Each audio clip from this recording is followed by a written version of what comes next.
మాకు తెలియదా? నువ్వు ఎన్నికలకు ఈ డ్రామాలు ఆడుతుంటావు. పంచాయతీ ఎన్నికల ముందు అప్పుడేమో మా కేటీఆర్ గారికి నోటీస్ ఇస్తావు. ఇప్పుడు మున్సిపల్ ఎన్నికలకు రేపో మాపో నోటిఫికేషన్ వస్తుంది కనుక మాకు నోటీస్ ఇస్తా ఉన్నావు. నీ సంగతి తెలియదు ఏముంది? మొన్న పంచాయతీ ఎన్నికల ముందేమో రైతు బంద్ వేసినావు.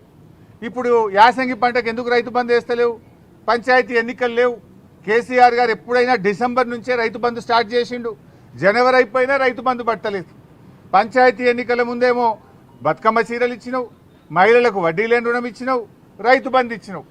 ఇప్పుడు మున్సిపల్ ఎన్నికలు వచ్చినాయి, ఊర్లో నిడిచిపెట్టిండు, రైతు బంద్ ఎగ్గొట్టిండు. ఇప్పుడు ఇవాళటి నుంచి పట్టణాల్లో బతుకమ్మ చీరలు వస్తారట, ఇవాళటి నుంచి పట్టణాల్లో మహిళలకు వడ్డీ లేని రుణం ఇస్తారట. ఇగో ఇవాళ మాకు ఈ నోటీస్ ఇచ్చి మమ్మల్ని ఎంగేజ్ చేసే ప్రయత్నం. అంటే పొలిటికల్గా బీఆర్ఎస్ పార్టీ థ్రెట్గా ఆయన ఫీల్ అవుతా ఉన్నాడు. పంచాయతీ ఎన్నికల్లో రేవంత్ రెడ్డి అంచనాలు తప్పినాయి. 40% సర్పంచులు గెలిచి బీఆర్ఎస్ పార్టీ అద్భుతమైన విజయాన్ని సాధించింది. దాంతో ఆయనకు దిమ్మ తిరిగిపోయింది. ఈ మున్సిపల్ ఎన్నికల్లో కూడా మళ్ళీ బీఆర్ఎస్ పార్టీ బలమైనటువంటి ప్రత్యర్థిగా ఉంది కనుక ఈ డ్రామాలన్నీ షురూ చేసిండు. చీరలు పంచి ఎన్నికలు వచ్చినాయి కనుక చీరలు పంచుతా, వడ్డీ లేని రుణం పంచుతా అని డ్రామాలు స్టార్ట్ చేసిండు. మాకు ఈ నోటీస్ ఇచ్చి ఫోన్ ట్యాపింగ్ కేసులో ఏదో ఉంది అనేటువంటి ఒక అంటారు చూడండి, క్రైమ్ సినిమా సీరియల్ లెక్క నడుపుతా ఉన్నాడు.